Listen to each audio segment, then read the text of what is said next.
Hello and welcome to Golden Nova's First Reacts, where I react first to all the things you want to see reacted to first, as long as I'm the first person you come to react to things first. This kind of came out of nowhere, the Limited Pack GX Osiris Red. That's Slifer for all the people in the know. I looked it up and it seems to be some kind of made-to-order pack, similar to some of the quarter-century type packs that are going on in the OCG. This will likely be folded into a future set, so we'll have no idea when it comes up, but taking a cursory glance over it, it looks like we have quite a few interesting anime import cards. So let's take a look and see what's down the line for us. Starting with one of Bastion's, for me personally, most infamous Superconduction Warrior Linear Magnum Plus Minus. Because it just has such a wonderful name. Plus minus at the end just feels like, cool, so they're canceling each other out. I don't know what's going on here.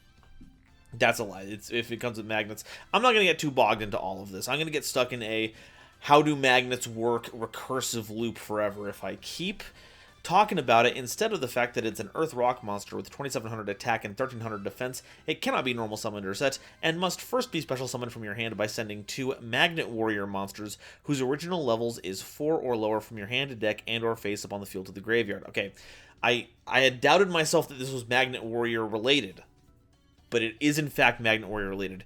Hand, deck, or face up field, that's crazy. You can only special summon Conduction Warrior Linear Magnum Plus Minus once per turn this way. You can only use the first and second effect of this card's name each once per turn. You can target one other Earth monster on the field, and this card gains attack equal to half that monster's attack until the end of this turn. And second, if this card is destroyed and sent to the graveyard, add it to your hand? That's bonkers. Now, if I remember correctly, so catch me if I'm wrong here, but this whole thing's, not issue, but its whole gimmick in the anime was that it did literally, like, set things to plus or minus when it comes to their magnetism, and it affected how it worked, so I think this effect at the end here is meant to, like, it's magnetized back into your hand or something. And this one can just work together with another Earth monster to make it big. But the fact that it just sends Magnet Warriors from your deck to the graveyard just to summon it is incredible for the deck. It fuels a lot of the effects there, it sets you up. Absolutely wild. Happy to see it. Okay, next up is Chaos Distill. Continuous spell card. You can only use the second effect of this card's name once per turn. Any card sent to your graveyard is banished instead. Second effect, you can activate one of these effects. Add a Macrocosmos or a card that mentions it from your deck to your hand, except a copy of Chaos Distill. Or, if Macrocosmos is on the field, banish this face-up card from the spell and trap zone to add a light monster with question mark attack from your deck to your hand. Okay, so this is an Amnail card, alter ego of everyone's favorite Professor Banner, and it worked with his weird alchemy stuff. Now, it looks like, unless we're getting a whole other batch of cards that focus on the alchemy beasts, we're just kind of getting this as Macrocosmos / Helios support, or whatever the monster is that's tied to Macrocosmos, because that was also something that he used. Setting up your own self-banishing is kind of nifty. I'm sure there are several decks that wouldn't mind having that. And also, being able to grab a Macrocosmos to hit your opponent with too is also not terrible. I think this at the bottom here is also, because if you're searching for cards that have Macrocosmos in them, I forget, I don't think Duos and Trismegistus mention Macrocosmos. Maybe they do. I forget off the top of my head. You know what? I can look this up on the other screen, which I will not be showing because it's in perpetual light mode. But I think the one that adds a light monster with question mark attack is supposed to add the Golden Homunculus. So we're going to look a couple of things up really quickly. Card macro. Oh, I'll put Macros Cosmos. You fool. Oh. If you control Macrocosmos, inflict 300 damage to your opponent if you do destroy all monsters in the field. It searches Grand Convergence. Okay. Sure. Am I forgetting Helios? No. Helios, Duos Magistus, and Trice Magistus do not mention Macrocosmos at all. Wild. Okay, well, that was a funny little detour. I don't know what this is going to be used for at all. Tempest, what do you think? Okay. Next up, we have Heroes Rule 1, 5 Freedoms. Normal trapped card. You can only use the second effect of this card's name once per turn. Target up to 5 cards in any graveyard and banish them. If this card is in your graveyard, except the turn it was sent there, you can banish it, then target one of your banished elemental hero monsters and special summon it, ignoring its summoning conditions. Heroes Rule was another card, right? I'm not going wild on this one. Yeah, that's it. We've had Heroes Rule 2 ever since, what set was this? Duelist Pack Jaden 3 back in 2008.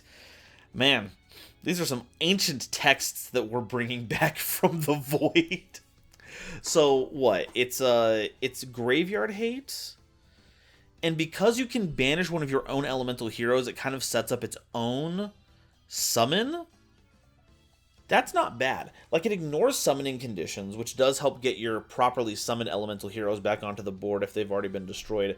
So that's already a huge perk. But it can summon any banished elemental hero that you've gotten rid of with this card. So that's the only issue is that it's on such a turn delay because it's a normal trap card. Even if you send this to the graveyard directly, you're not going to be able to use it immediately because it's not these effects aren't exclusive. You just can't use this one the turn it's sent to the graveyard. One of the most annoying condition on cards ever. Oh, a little early on that one. What's this next one? Archfiend Matador. I know a couple of SMT players aren't going to be happy to see this guy around. Level 6 Dark Warrior Ritual Monster. 0 attack and defense. You can ritual summon this card with Ritual of the Matador. You can only use the first effect of this card's name once per turn. If this card is ritual summoned, you can add 2 Archfiend cards from your deck to your hand, except a copy of this card. Also, this card cannot attack this turn. It cannot be destroyed by battle. Also, you take no battle damage from battles involving this card. And if this card battles a monster after damage calculation, destroy that monster. And if you do, inflict 1,000 damage to your opponent. Well, as a level 6 monster, the fact that it can't attack is probably not going to be an issue. You would ritual summon this, get 2 Archfiend cards of your choosing, so, take your pick, and then you just overlay this for something. 6 is a great level for overlaying with stuff. It's crazy. If it does stick around, it battles stuff and it not auto kills it, it's after damage calculation. But I think that's fine. These are just kind of additional effects. I don't think that these would see a lot of play. I think you would just use this for the search and then turn it into something better. But what does the ritual spell do? You can only use the second effect of this card's name once per turn. First effect is ritual summon a Archfiend Matador from your hand by attributing monsters from your hand and or field whose total levels equal 6 or more. You can banish this card from your graveyard to special summon a non-ritual Archfiend monster from your hand. Oh, okay, so one of the Archfiend monsters that you search off of this, you just get to summon. Okay. Really quickly, I'm going to check that. Is there really Golden Homunculus in here? No, they didn't put it in here. Ancient Gear Golem is in here.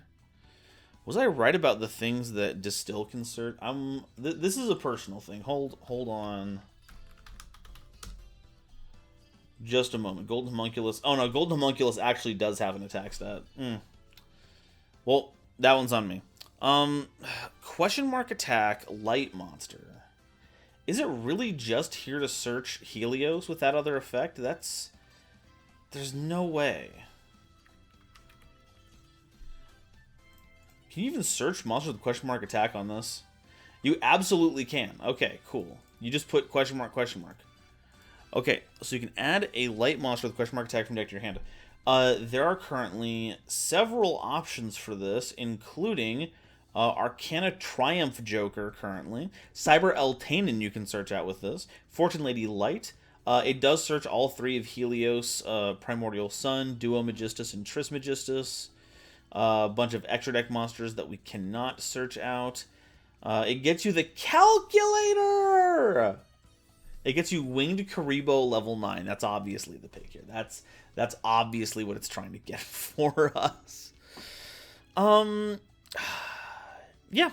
So these are some funny cards. And I think that's what it's mostly meant to be. Just funny, silly cards.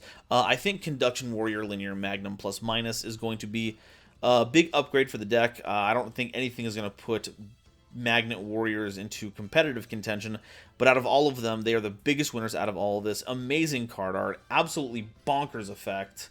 Chaos Distill, Heroes Rule 1 is funny to have. I'm sure all of the GX cosplayers are going to have a ball with this, and I say this with the utmost respect for people who put in all of the energy and effort to do character duels.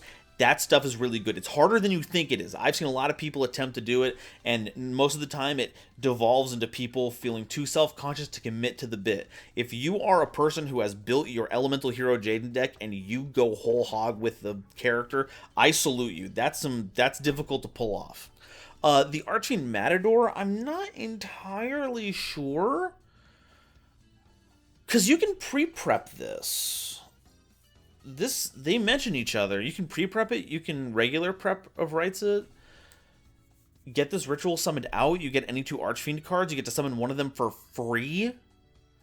There's like, let's look at the list of Archfiend cards really quickly. I know I'm probably keeping all of you longer than I should be. Let me reset the search parameters on this Archfiend. We have 70 Archfiend cards. We're going to do just a quick... it gets Annihilator Archfiend out of your hand. That one's a tough one to summon out. That's the one that's basically a scrap dragon. 2,000 attack, 3,000 defense. Not super good unless you're popping fiends with it, in which case it does get a bit of an attack boost. I'm a fan of that one. It searches you Archfiend Eccentric, so you don't even have to summon both of them. You can just make one of them eccentric, and that is removal. Archfiend Emperor, that's wild. It's removal. It's a 3,000 body because you're just special summoning it. A lot of these things are just, you know, extra deck monsters or pack chaff. A couple summoned skull retrains. You can get Archfiend's Oath if you're looking to get funky with your top deck. You can search out Berserk Archfiend, which I wouldn't summon with Matador's ritual spell effect. It has its own thing that it can destroy monsters to destroy other monsters on the field, so that's just a good add. If anything, you can use you can grab Berserk Archfiend and something else, and then summon out the other Archfiend and use that as a target for Berserk Archfiend. That's pretty nifty. It searches all the chess Archfiends, of course. It surges you Infernity Archfiend, but you have to draw it to get the effect. So make sure you don't get too greedy. It gets Mimical Archfiend. That's not nothing. The deck would have to have meaningful levels for ritual summoning. It also gets you Weiss Lightsworn Archfiend. Which, you know, if there's any other Archfiends worth playing in Lightsworns, that would be good. Okay, this is interesting. I'm glad that they're printing some fun stuff. Hopefully, we get a few more previews of these because these cards rule to heck and back. What do you guys think, though? Is there anything about Conduction Warrior Linear Magnum plus minus that I'm missing? This feels like a card that is rife with combo potential, but off the top of my head, I couldn't tell you. I've done the Magnet Warrior Explained video, but I don't have all the cards stored up here. That's what the channel is for. I'm most curious to see if Chaos Distill has anything to it that I'm overlooking. I think the rest of these cards are fun, if mid. But you know what? I think Yu-Gi-Oh! Is sometimes best when it gets to be mid sometimes, because you get to play with fun cards. Let me know your thoughts of all these down below. Are there any combos for these that I've overlooked that you're looking forward to utilizing in your games? And as always, until the next time Konami drops some juicy spoilers, I will see all of you next time. Bye-bye. Today's episode is brought to you by Dragon Shield. Get the sleeves as strong as dragon scales that even come with their own lore, and save 5% on your order by using the coupon code GoldenNova at checkout. It was also brought to you by my lovely patrons, including this month's illustrious Quasar Commanders, Upstairs Media, and Sir Knight JCB, Nebula Navigator's 3rd Dynasty, 50 Gigabytes, Ada Basilisk, Adam Zajdel, Ancient Wizard, Andrew Newman, Battle Axe, Kane Senpai, Charlie Mercury, Chibi Gohan, Christopher Fuss, Clockswork, Comrade Copperbottom, Eric, Frankie, Garland Chaos, Green Knight, Great Big Pillock, Hair Bear, Harry the Ominous Benefactor, Iron Zero, Iskander 711, Garp, Marion James Ipakata, Mike Cook, Millennia Asta, Muse Clark, Neon Yami Nair, Orozco 09096,